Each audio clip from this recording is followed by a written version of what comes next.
Il se moque toujours de moi, de mes vêtements, de ma taille, de mes cheveux. Le bouc émissaire, il est toujours repéré comme ayant une particularité. Je n'en peux plus.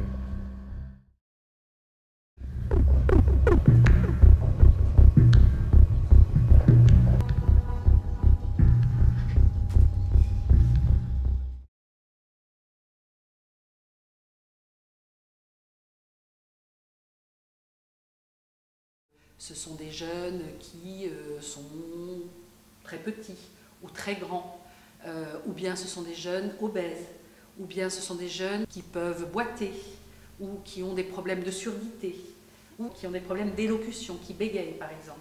Un excellent élève ou un très mauvais élève. Cette particularité-là le met déjà un petit peu en marge du groupe des jeunes de son âge.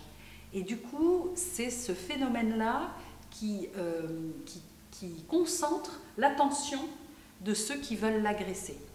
Alors, autre particularité aussi, c'est la souffrance psychologique. Ce sont des jeunes qui peuvent traverser des moments de dépression, par exemple. Ils sont donc effectivement assez faibles, ils ont une espèce de faiblesse, de difficulté intérieure qui les fait repérer effectivement comme étant des gens à part à l'intérieur de la classe. Et cette difficulté, par exemple, un moment de dépression ou un moment d'anxiété particulière, peut être due à des difficultés familiales. Un parent malade ou un père qui est arrivé au chômage, qui l'inquiète. Et à ce moment-là, l'enfant effectivement développe des troubles. Est-ce que vous rencontrez souvent des boucs émissaires? J'en rencontre pas souvent. Par contre, je sais par expérience qu'il y en a à peu près entre 8 à 10% de la population scolaire. Ce sont des chiffres qui ont été élaborés par Marie Choquet, qui est une grande spécialiste des problèmes des adolescents, une épidémiologiste, qui travaille d'ailleurs ici à la maison de Solène, et qui évalue chaque année les boucs émissaires à peu près 8 à 10% de la population des établissements scolaires. Donc vous voyez, 1 sur 10, un élève sur 10 à peu près. Énorme. Oui, c'est considérable. Donc nous sommes avec Monsieur Gonnet, qui est le réalisateur et le producteur de notre film qui s'appelle Le bouc émissaire. Donc est-ce que pour vous c'est important de parler du phénomène des boucs émissaires? Est-ce que c'est un sujet qui vous touche particulièrement? Alors c'est un sujet qui me touche particulièrement parce que c'est un sujet de non-droit. Il y a toujours eu dans les classes une tolérance aussi bien des adultes que des enfants évidemment, puisque les enfants sont souvent les harceleurs. Il y a d'ailleurs des adultes aussi qui ont leur souffre-douleur. Et donc, de tout temps, il y avait quelqu'un sur qui se défouler. Et il y avait très peu de sanctions envers ceux qui harcelaient parce que ça donnait une cohésion au groupe, quoi. Et donc, comme là, on est au 21e siècle, ça serait bien que ça bouge un peu parce que c'est beaucoup de souffrance pour le souffre-douleur qui est en plein développement et son identité est complètement niée. Et donc, évidemment, c'est lourd de conséquences pour lui et pour son développement dans l'avenir. Et d'ailleurs, beaucoup de personnes, en fait, ont eu un moment ou un autre été sujet de moquerie ou de souffre-douleur, et tout le monde a une petite cicatrice de ça. Enfin, je dirais, beaucoup de gens ont une cicatrice de ça qui les a marqués parce qu'il y a une année, ils ont été mal acceptés à l'école ou ils ont eu un problème d'intégration. Et donc, voilà, donc, il serait temps qu'on se dise que ça fait plutôt du bien à l'autre de l'accepter, d'essayer de le mettre à l'aise, que de se moquer de lui, de le stigmatiser, souvent de l'injurier, de le taper, etc. Bon. Alors peut-être décaler un petit peu, voilà. Comme ça? Faites sans Non, dire un petit peu moins. Oui, ben voilà. Un petit peu moins comme ça. Parce que sinon... Parce que là, il va y avoir... Et voilà, décaler légèrement encore. À droite, à droite. Voilà, comme ça c'est bien. Ah, là, c'est bien. Elle est présente. Voilà. Ok, Bon, allez, alors c'est parti. Alors, moteur. Ça tourne. Action. Bonjour, Bonjour. je t'amène Kenny. Qu'est-ce qui se Il passe? dit qu'il a loupé une marche. Oui. Bon, écoute, je vais m'en occuper, hein, d'accord? À bientôt. Et à bientôt. Très Je bien. laisse le snack. Tu laisses ça, parfait. Merci. Qu'est-ce qui se passe, Kenny? Tiens, assieds-toi. Assieds-toi. Qu'est-ce qui s'est passé? Je suis tombé. Comment vous reconnaissez un bouc émissaire lorsqu'il vient vous voir à l'infirmerie dans la vie de tous les jours? En fait, c'est pas évident de le repérer dans la mesure où c'est souvent des élèves très discrets qui sont souvent honteux, donc ils ne vont pas aller se plaindre. Par contre, ils peuvent effectivement venir à plusieurs reprises à l'infirmerie, sous différents prétextes, mal à la tête, mal au ventre, plusieurs fois dans l'année. Et là, effectivement, généralement, c'est qu'il y a un problème. On peut leur dire qu'ils ont l'air soucieux, mais on ne peut pas les obliger à parler. Donc c'est pas évident à repérer vraiment, quoi. Alors, reconnaître un bouc émissaire, évidemment, vous vous imaginez que ce n'est pas marqué sur son front.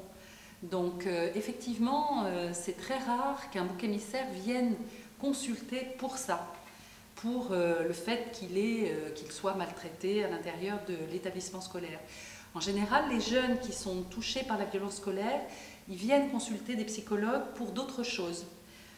Parfois parce que leurs notes baissent, parfois parce que tout d'un coup ils deviennent anxieux ou tout d'un coup ils deviennent un peu déprimés.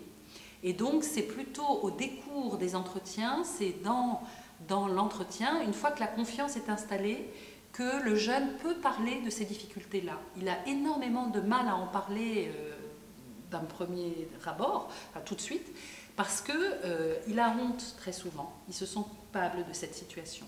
Et parfois, il faut aller un peu à la pêche des informations.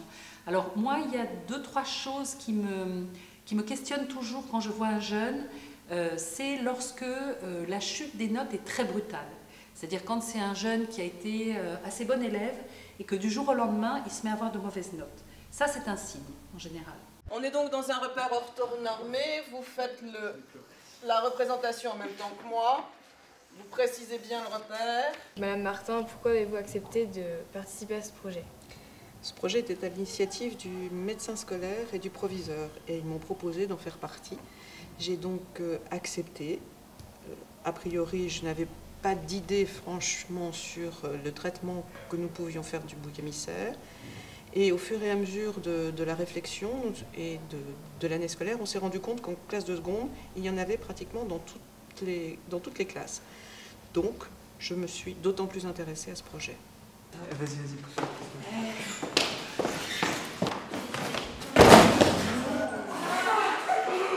Ça va, Kenny?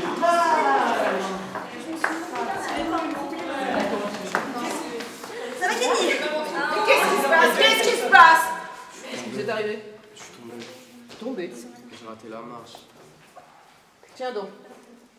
Et dans le film, vous jouez le rôle de Madame Martin, donc le professeur qui va intervenir et qui va se rendre compte de l'enfer que vit Kenny. Dans la réalité, comment vous réagissez? Est-ce que vous croisez souvent des boucs émissaires? Et si oui, comment vous réagissez avec eux, la classe?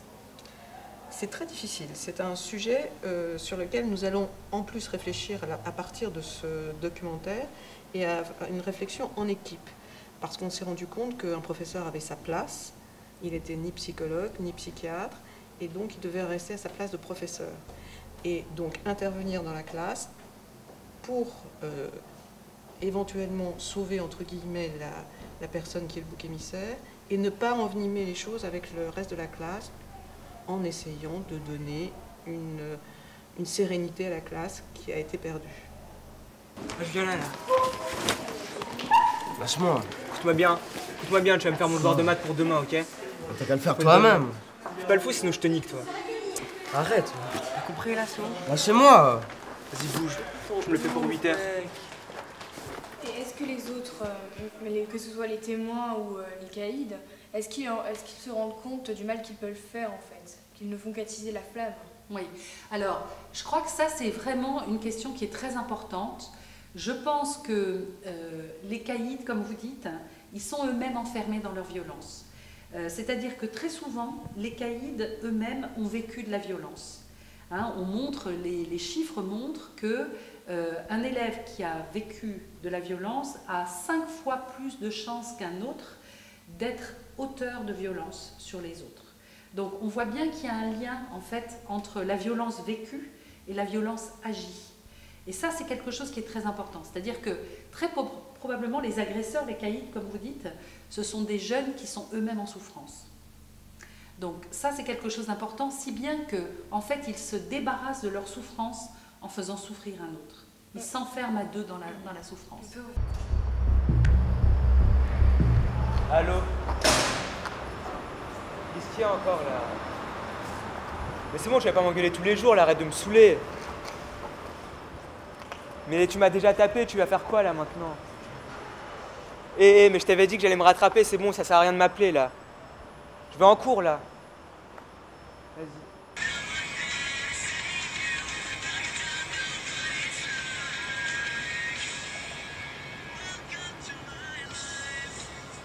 Donc nous sommes avec Nour, une élève qui s'est particulièrement investie dans notre projet sur les boucs émissaires. Donc Nour, puisque tu as écrit, il faut le dire, la trame narrative de notre court-métrage, qu'est-ce que tu penses personnellement du phénomène des boucs émissaires? Je trouve que le phénomène des boucs émissaires, c'est un peu de la faute de toute façon autant du caïd que du bouc émissaire, parce que s'il ne montre pas qu'il est respectable, il ne peut pas se faire respecter. Donc ce qui fait qu'il se laisse faire et ça fait un effet boule de neige, les autres en profitent et tout. Donc je trouve que c'est quand même assez dans l'ordre des choses. Dans ce film-là, on le dénonce et je trouve que c'est un peu le cycle de la vie en fait. Très souvent, les jeunes qui voient un bouc émissaire se faire maltraiter se disent « après tout, quand même, il devrait se défendre. Pourquoi est-ce qu'il ne se défend pas ?» Il devrait lui-même développer des stratégies pour empêcher que ça se produise. Finalement, s'ils vivent ça, c'est qu'ils le veulent bien. Hein, il y a un peu cette pensée-là de la part des témoins. Or, on voit bien comment les boucs émissaires sont enfermés eux-mêmes. C'est-à-dire qu'ils ne peuvent pas réagir parce qu'ils ont peur des représailles. Et donc, cette peur des représailles fait que petit à petit, ils s'enferment dans cette situation d'agression parce qu'ils ne veulent pas en parler aux adultes, parce qu'ils ne veulent pas faire appel à la sanction, à la loi, parce que s'ils font sanctionner les agresseurs, ils risquent d'être considérés comme des, comment on dit, je sais pas, des faillots, enfin, je ne sais pas si ce mot existe encore dans les établissements scolaires, comme des faillots, des nuls. Voilà, des nuls, et du coup, effectivement, être montrés du doigt, à nouveau, encore plus. Donc, ils veulent éviter d'être encore plus stigmatisés. Donc, au contraire, la tentation, c'est d'être couleur de muraille, c'est de faire en sorte qu'on ne les voit pas trop. Voilà. Du coup, effectivement, ils ne font pas appel aux autres. Et du coup, c'est très difficile pour les témoins d'intervenir parce qu'ils ne savent pas à quel moment ils doivent intervenir. Parce que parfois, les boucs émissaires eux-mêmes leur disent « non, non, laissez tomber ». Un garçon dans ma classe qui se fait un petit peu harceler, enfin, qui se fait harceler par d'autres élèves de l'établissement, et spécialement des élèves de seconde, de ma classe aussi. Et donc voilà, les gens l'insultent, le bousculent, le frappent. Et jusque-là, j'en faisais un petit peu abstraction, mais je trouve que c'est grave et donc j'ai voulu vous en parler pour ça, parce que je sais pas trop quoi faire en fait. C'est très grave ce que tu me dis, Sarah. Je joue le rôle de Sarah, du court-métrage. Je suis un personnage qui est autant dans le groupe des boucs émissaires que l'ami de tout le monde. Et je vais me détacher un peu du groupe des caïds pour aider le bouc émissaire à sortir de sa misère. Voilà. Ce rôle, je pense que c'est un peu moi. Je suis comme ça, je suis un peu polyvalente dans les groupes et puis je vais vers les autres et surtout vers les gens qui sont pas très bien. Enfin, ça dépend du temps, mais voilà, je suis un peu comme ça. Et je pense que c'est très important parce que c'est quelque chose qui existe dans pratiquement tous les lycées, tous les établissements, même dans les écoles primaires. Il y a toujours un souffre-douleur partout. Donc je trouve qu'on n'en parle pas assez. Et c'est bien de le dénoncer, surtout fait par des jeunes comme ça, qu'on pourrait montrer dans d'autres lycées, dans d'autres établissements. Je trouve que c'est bien d'avoir fait ça. Kenny, ça va? On va dîner dans 30 minutes à peu près.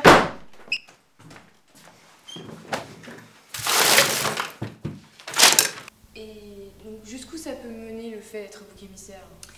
Alors, subir des violences au quotidien, être sans arrêt considéré comme la bête noire par ses camarades, ça vous pousse à vous isoler de plus en plus. Vous avez ainsi un sentiment d'isolement.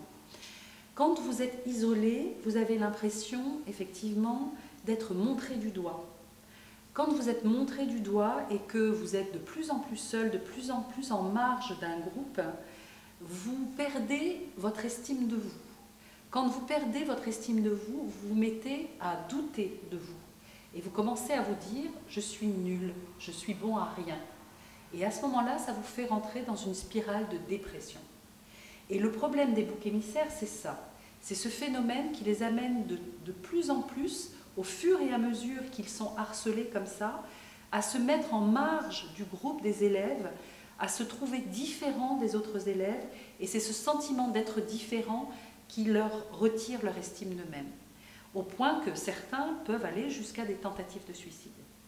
Et donc les boucs émissaires gardent tous des séquelles, qu'elles soient morales ou physiques, de l'enfer qu'ils ont vécu en fait. Alors ça dépend. Ça, c'est vrai qu'on a vraiment montré qu'une intervention faite suffisamment tôt, peut-être même par d'autres élèves, dans la cour de récréation ou dans les couloirs du lycée, si les autres élèves s'interposent et empêchent que ces situations de violence répétées s'installent entre un bouc émissaire et un agresseur, ou un groupe d'agresseurs, à ce moment-là, le phénomène est cassé.